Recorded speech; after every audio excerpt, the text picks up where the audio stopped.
And then I'm going to execute that request.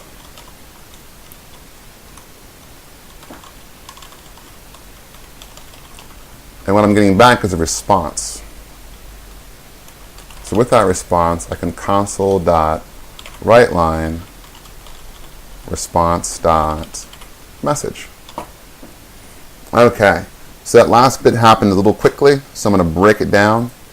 I have the invoker, which is my abstraction, the thing that really only offers a gateway to the rest of the code. I've got my request, which is my request and my response pairing. And then I execute that request and get a response object back, which the only thing I put in my response was a string message, which I'll then output. So we need to go into our invoker.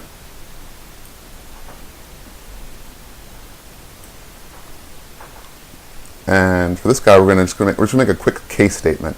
There's neater ways to do this, but just using what we've seen over the last few weeks and what you'll learn in a basic course, let's just keep it real simple and fewer things to break in a kata.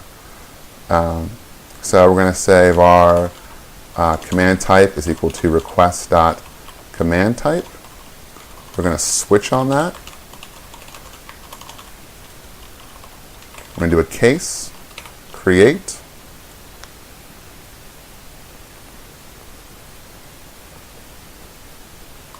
break, and then I'm going to do a default. I'm going to throw new, let's do a not supported.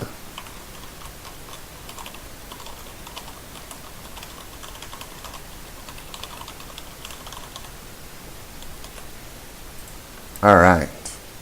So the only other thing we're going to do just to keep things moving along is we're going to make this a static so that we can call it, oops, let's do,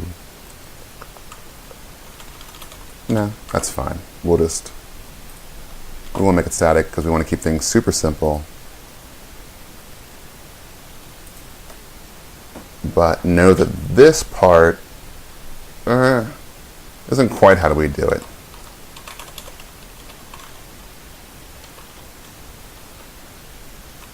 Let's create a new foo, and let's return foo.execute that request. We don't need the break. Let's get rid of these using statements. Okay, so there's a lot of freedom in how you create an invoker, and I want to keep it as simple as possible because all those different ways are really popular right now. The Flex architecture, there's a lot out there about the command query response separation patterns, event sourcing, and so I like this command pattern kata because it kind of gives us a basic understanding and then also a platform to build in those more advanced design patterns. So what the abstraction lets us do is say, look, I don't care about foo as a class.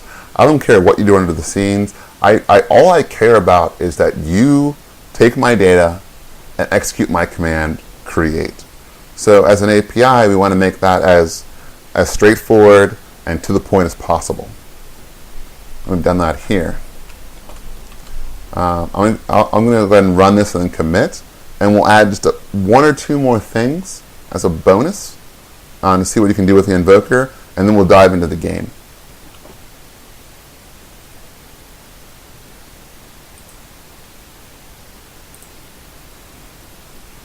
Okay, so we created a new invoker, we created a new request, we executed the request, super fast, right? Like, that's the way you want it to be. You want to be like, man, there could be anything happening under the covers. We really don't care. Once we've done our plumbing, we can just rock and roll. And the message is, bar, this has been processed by foo.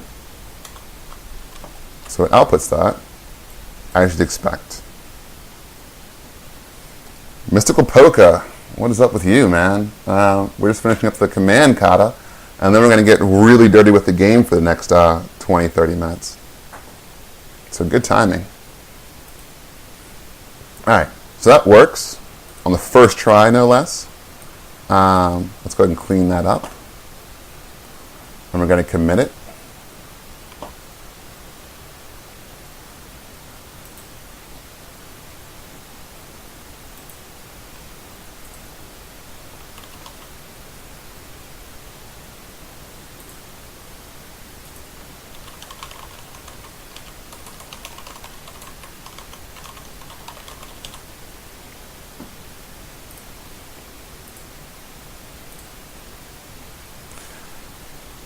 Alright, so that's out there in the wild on GitHub.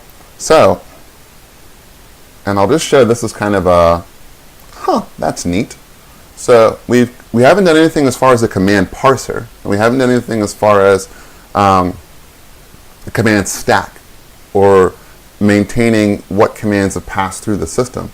So let's do that. Let's just give a super simple example inside of our invoker. Let's say that we want to keep a public queue from collections. And for this, we're going to have to create a command or another object to encapsulate it. So let's just go ahead and do that real fast. And if I lose anybody, just speak up. But I think this is pretty basic, and I shouldn't say basic. It still uses the things we're familiar with and we've covered so far. It's not jumping some great level of difficulty. So we're going to say command item, maybe a bad name. So I want to create a command item that just has a request. And let's go ahead and make that public.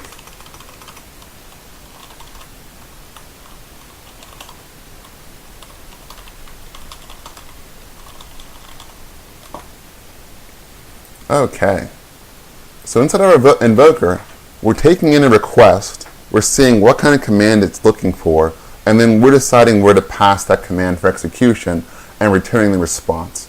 So because of our very basic architecture that we have in place here, we're able to predict all of these things and only use the bare minimum code to ensure that our contracts are being fulfilled and that our expectations are being met. So a queue,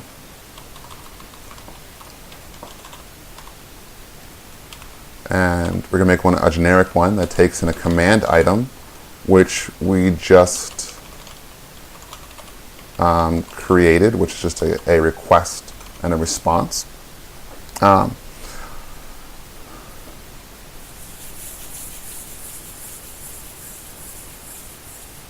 right, so if we wanted to keep a record of every command that we invoked, we can do so by using a queue and some sort of aggregating object.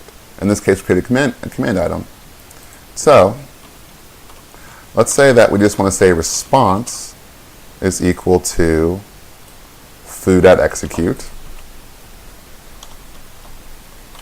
var command item is equal to new command item whose request is equal to the request we just got in, and the response is equal to the response we just generated from foo. And then we go to the command stack, and we enqueue the command item.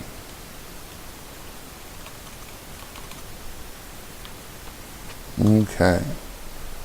Now, someone out there is going to be mad at me by saying, well, a queue is a first in, first out collection. What you really want is a stack, because a stack is a first in, last out, right? So we're putting in command, we're putting in a command, we're putting in a command, we're putting in a command, we're putting in a command. We want to say that the first thing we get out is the last command we put in. That's fair. Whereas a queue would be, give me the first thing you put in. So we can make it a stack. And it changes the call.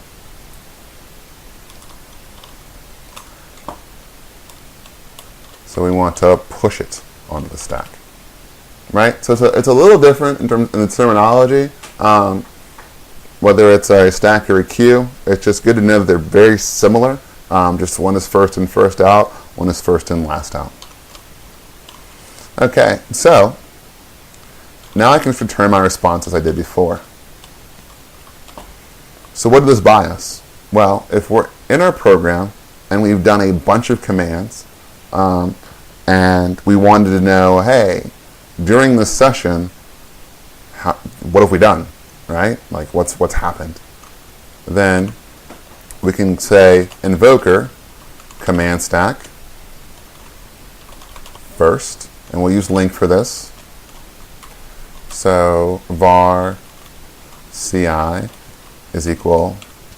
Now var is an implicitly declared variable, saying that we're telling C#, hey, just you decide what type CI is based off whatever this returns, which is fine. But I'm a big proponent of, I want to, if it isn't clear from the right-hand side of the operation what var is, I want to explicitly declare it. So response, command item. All right, and Resharp is going to complain at you, and people will complain at you to say, but you could use var there.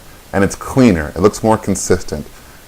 When we're here, there's some noise between command item and console that you don't get when you just use var. It's just easier to read at a glance, that switch in context, which I agree with. I really do. But console is the edge case here. Typically, right after, if you do have this like it is here, your next statement is going to be a return statement. So you still preserve that kind of clarity. It's just honestly, just a preference. Either one is fine. But if I'm looking at your code and what I'm looking at is expressiveness and at-a-glance recognition of what you're doing, I'm going to say invoker. It's an invoker. A request. It's a request. That's obvious. And then I'm naturally going to look at response, and I'm going to say, okay, whatever is on the right-hand side of this is going to be a response. I can stop looking over here. It's invisible to me. And then I'll be getting a command item, and then I'll be writing out to the console. Cool. I don't have to go right-click on definition or hover over it to figure out what this is. And so then I'll have the request and response from the command executed. And I can search through my command stack and say, okay, well, what happened, between these times, if I'm capturing the date timestamp. So from an administrative point of view, you can then choose to persist that information and get a really rich audit trail. So I just wanted to show that as kind of a bonus to say that the way this kata is designed really lets you grow into whatever you might want to do. Okay, so I'll commit that so it's out there. I'm going to say a bonus. Let's call it a bonus. Showing off a command stack. I'm saying showing off because I think I did show off a little bit.